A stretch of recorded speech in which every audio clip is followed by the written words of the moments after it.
Ricordo era novembre, una bella mattinata, affacciai a tagliare fuori e vette che c'era una spelata, tante picciuttette nichi vestute da fare scantare.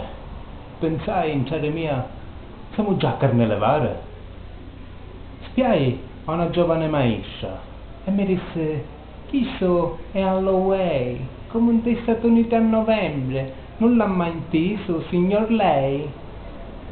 "È la nostra usanza delle morte", mi venni a domandare. Caro mio, si metta in testa che andiamo a aggiornare.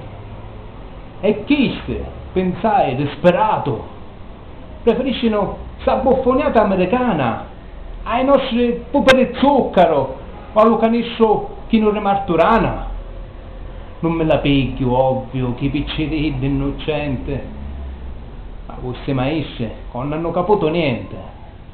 Di sto passo perdiamo la nostra cultura, la nostra storia e perdiamo pure la magia, la speranza e la gioia.